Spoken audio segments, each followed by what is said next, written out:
तो हज़रत मूसा अलैहिस्सलाम ने आख्या है आ बचन की सूरत। तो अफलातून ने पूछा जनाब किवें?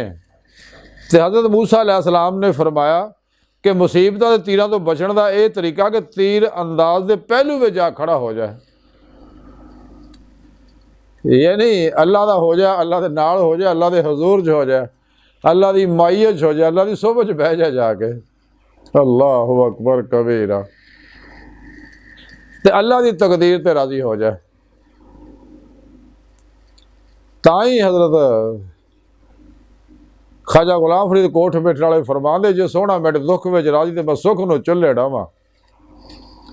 हजूर मुजद्दद अफसानी रहमतुल्लाह अलैह फरमाते आ कि मसाइब मुश्किलात जिहड़े मुहब्बत दे अंकरे ने, इंसान को कोई नुकसान नहीं पहुँचा सकते जब तक अल्लाह ना चाहे।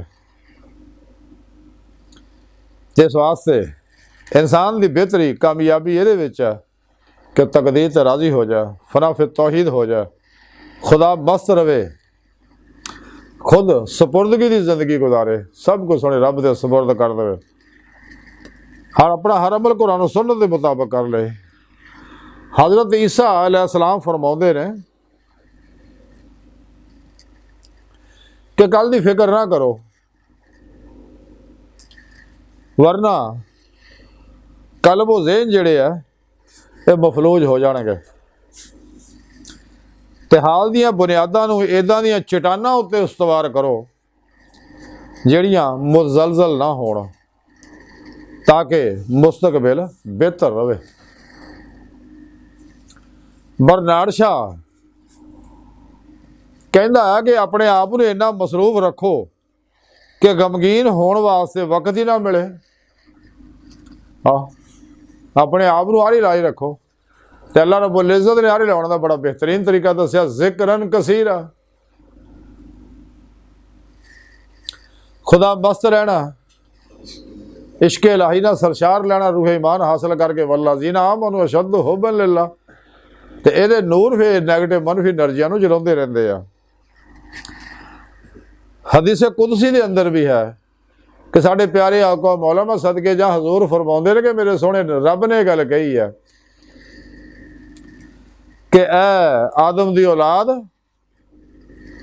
खुद नूं मेरी इबादत वास्ते फारग कर लै, यानी मेरी इबादत करता रहे, ते तेरे दिल नूं मैं सुकून ना भर देंगा, यानी तेनों सुकून कल्ब हासिल हो जाएगा, तो तेरी गरीबी भी मैं दूर कर देंगा, तेरिया यानी मैं तेरिया सारिया तबाही जरूरतां पूरियां करांगा। तो मेरा हो गया तो वेख एक बारी, तेनों किसी का सवाली बनने की लोड़ नहीं रहू, लोग तेरे सवाली होणगे, तो मर भी जाएगा फिर भी तेरे बूहे सवाली रहणगे। अल्लाह वाले दरबार जाग देख लो, लंगर चलते आ, तो उत्थे जिहड़े लोग नजराने पेश करते हैं, गलियां चो निकलने वाले पैसे मदरसे चलते आ, गरीबां दा भला हुंदा है।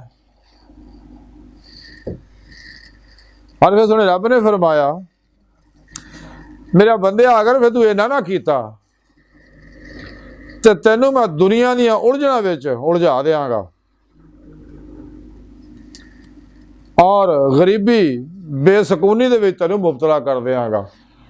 नहीं तो कायनात अपने इर्द गिर्द गौर करके देख लो, जेड़े भी रब तो टुटे हुए ने किदां सारी दिहाड़ी रोटी पिछे दौड़े हुए ने।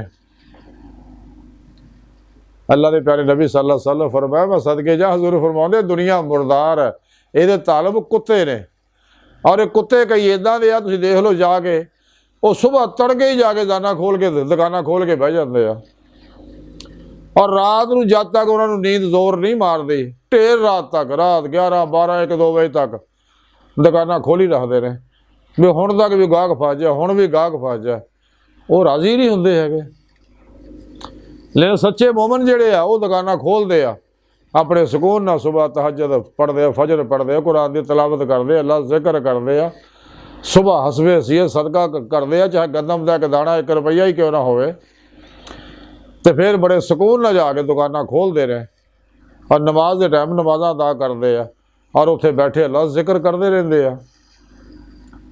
और नमाज मगरब तो पहले ही घर आके नमाज मगरब पढ़ते आ और वह भी रोटी खा के सौंदे। मिलना तो लिखा नसीब का ही आ। जिमें मियाँ मुहम्मद बख्श रहमतुल्लाह अलैह फरमांदे जो जो रिज़्क किसी का लिखिया, जो जो रिज़्क किसी का कीता उस लिखिया कदे ना टाले, तो लख करोड़ बुराइयां होण फिर भी उन्होंने पाले। वह रब्बुल आलमीन है, अर रहमान है, सब नूं दिंदा।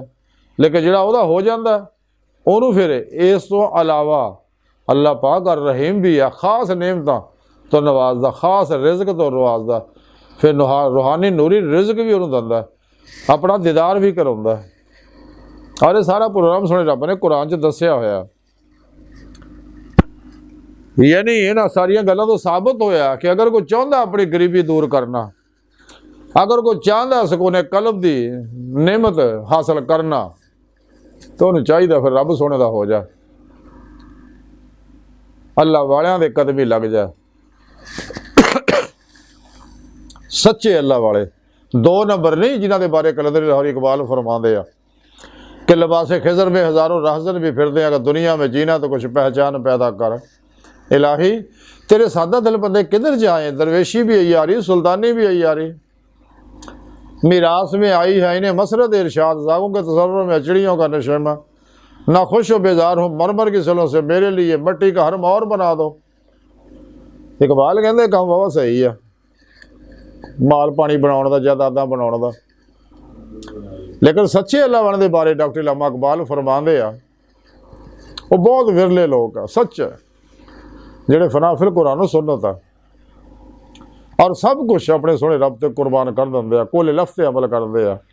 वो 2.5% वात तो ज़कात चों निकल जाते रहे और सारी जिंदगी अल्लाह की मेहमानी च गुजारते हैं, कोई मालो जायदादां नहीं बनाते है। उन्होंने बारे कलंदर लाहौरी डॉक्टर इकबाल ने फरमाया हवा है गो तुंद तेज़, चिराग अपना जला रहा है वो मर्द दरवेश, जिसको दिया हक ने अंदाज़े खुसरवाना, तमन्ना दर्द दिल की है तो कर खिदमत फ़कीरों की, नहीं मिलता ये गौहर बादशाहों के खजीनों में, ना पूछ इन खर का पोशों की, और आदत हो तो देख इनको यदे पैदा लिए बैठे अपनी आस्तीनों में, तमन्ना दर्द दिल की है तो कर खिदमत फ़कीरों की, नहीं मिलता ये गौहर बादशाहों के खजीनों में।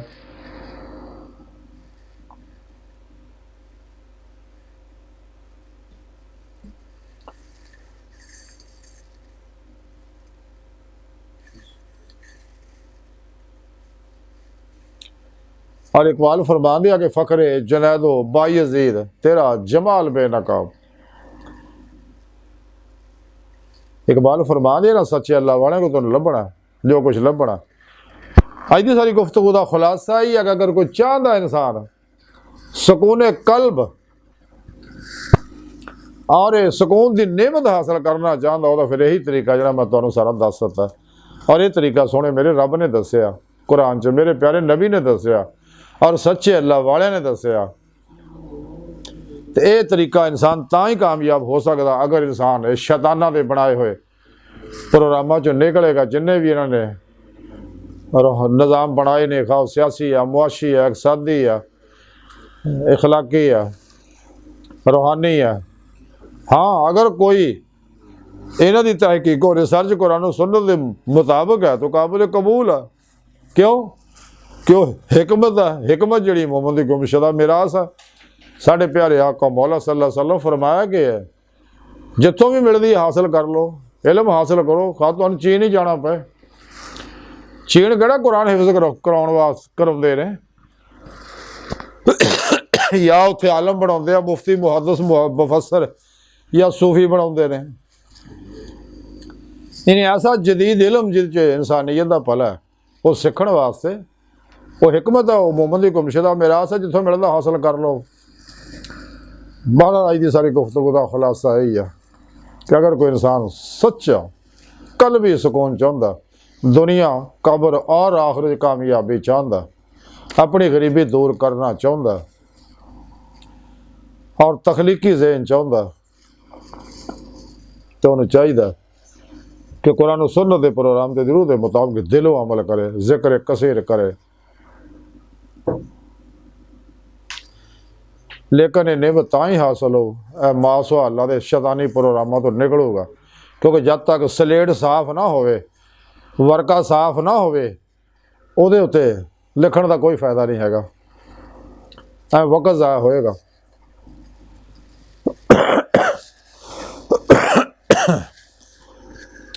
अल्लाह सुन दी बार का दिल की गहराइयाँ दुआ के अल्लाह सुने हस्ता बड़े हकीर पर तकसीर माड़े कमज़ोर कम इल्म आजिज़ मस्कीन बेसहारा इंसान है। साए पीरो पेशवा दे तेरे प्यारे हबीब सल्लल्लाहु अलैहि वसल्लम दे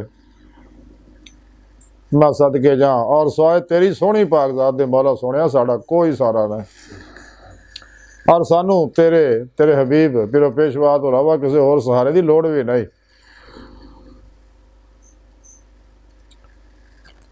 सानू दुनिया कबर और आखिरत सारा ताब फरमा, साड़ियाँ खता गुनाह गलतियाँ लक्ष्यां माफ फरमा, अपने दायमी दाद नेमत उज़्मा दौलत कुबरा ताब फरमा, कुरान से इस्लाम नु गलबा ताब फरमा, काफरा मुनाफिका दजालियाँ अफलातूनियाँ गुमराह 72 जहनवी फिरकियाँ टोलियाँ 2 नंबर गैर शरा अफलातूनी दजाली बाबिया नाम निहाद मुर्दा दिल इस्लामी रूहानी असगर्रा इस्लाम इंसानी दुश्मन कुव्वतां दे गलीज़ मनसूबे नाकाम फरमाए। अपने आखिरी पैगाम कुरान सुन्नत फ़िक़्ह तसव्वुफ़ दुनिया के हर इंसान तक पहुँचाउण और इनकी रूह के मुताबिक कल्बन सब तो अलग हो के अमल करने वाला बंदा बनाए। जिमें कलंदर लाहौरी इकबाल फरमाते है आशिकी में रस्म अल्लाह के सबसे बैठना, बुतखाना भी हरम भी कलीसा भी छोड़ दे, चल बोलिया उत्थे चलिए जिथे सारे अन्ने ना को साड़ी जात पछाणे ना को सानू मन्ने। अल्लाहु अकबर कबीर वमा अलैना इल्लल बलागुल मुबीन।